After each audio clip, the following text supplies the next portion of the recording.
அனைத்து பக்தர்களுக்கும் வணக்கம். இன்றைக்கி பார்த்திங்க அப்படின்னா கேளக்கியர் சித்தரோட பிராண பிரதிஷ்டை விழா வந்து வெகு விமர்சையாக நடைபெற்றதுங்க. நான் போயிருந்தேன் தேவஸ்தானத்துக்கு. அங்கே பார்த்திங்க அப்படின்னா ஏராளமான பக்தர்கள், கிட்டத்தட்ட எனக்கு தெரிஞ்சு ஒரு 10,000 பேருக்கு மேலே வந்திருப்பாங்க. அவர் சொன்ன டைமில் 6 மணிக்கு வந்து ஃபங்க்ஷன் வந்து ஸ்டார்ட் பண்ணிட்டாரு. 6 மணிக்கு அவர் வந்து ஃபஸ்ட்டு வந்து மக்கள்கிட்ட இன்ட்ரோலாம் கொடுத்துட்டு, அவங்க மிஸ்ஸஸ்ஸு இந்த கோயிலுக்கு யாரெல்லாம் வந்து முக்கியமாக இருந்தாங்க அவங்களுக்கெல்லாம் வந்து ஒரு சின்ன இன்ட்ரோலாம் கொடுத்தாரு. அதெல்லாம் வந்து சூப்பராக கேட்கும்போதே ரொம்ப நெகிழ்ச்சியாக இருந்துச்சு.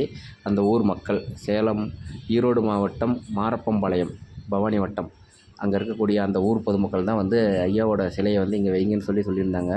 ஸோ அதன்படியே வந்து அவங்களே எல்லாம் முழு ஒத்துழைப்பும் கொடுத்துட்டாங்க. ஐயா அதை தான் வந்து பெருமையாக சொல்லியிருந்தார் அசோகா சார் அவர்கள். பார்த்துங்க வந்தோடனே வந்து அந்த அதாவது அந்த இமயமலை அங்கெல்லாம் இருந்து எடுத்துகிட்டு வந்த தீர்த்தத்துக்கு ஃபஸ்ட்டு ஒரு வணக்கத்தை போட்டார். எல்லாருக்குமே வந்து விபூதி போனதுமே கொடுத்துட்டாங்க. அங்கேயே ரெடி பண்ண விபூதி இதெல்லாம் கொடுத்துட்டு இலக்கியர் சித்தர் நமோ நம.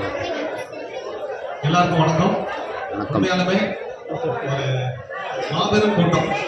ஒரு தனி மனிதனுக்கு ஐயா நீங்கள் கொஞ்சம் வழி விடுங்க கொடுத்து அவர் வேண்டுதலை நிறைவேற்றி இன்னைக்கு இத்தனை பேர் ஒரு 7 மணிக்குள்ள வந்திருக்கீங்கன்னா நிஜமாலுமே இது ஆன்மீக பூமி அப்படிங்கிறதுக்கும் இது சித்தர் காலம் அப்படிங்கிறதுக்கும் இங்க கூடியிருக்கிற கூட்டமே சாட்சி.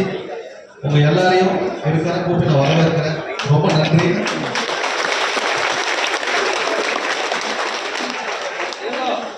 இந்த ஊர் மாரப்பம்பாளையம் கிராம மக்கள் அனைவரும், காவல்துறை அனைத்து ஆய்வாளர்களுக்கும், காவல்துறை அனைவருக்கும் ரொம்ப நன்றி. உண்மையாலுமே இவ்வளவு சீக்கிரத்துல இத்தனை பேர் வந்து நமக்கு ப்ரொடெக்ஷன் கொடுப்பாங்க அப்படின்னு நம்ம கொஞ்சம் கூட எதிர்பார்க்கல. நம்ம நினைச்சதை விட அவங்களுடைய ஒத்துழைப்பு ரொம்ப அதிகமா இருக்கு. அனைத்து காவல்துறையினருக்கும் நன்றி, மனமார்ந்த நன்றி. அதே மாதிரி மருத்துவர்கள் வந்திருக்காங்க. முதலுதவி ஓம் ஸ்ரீ நமோ நம. ஓம் ஸ்ரீ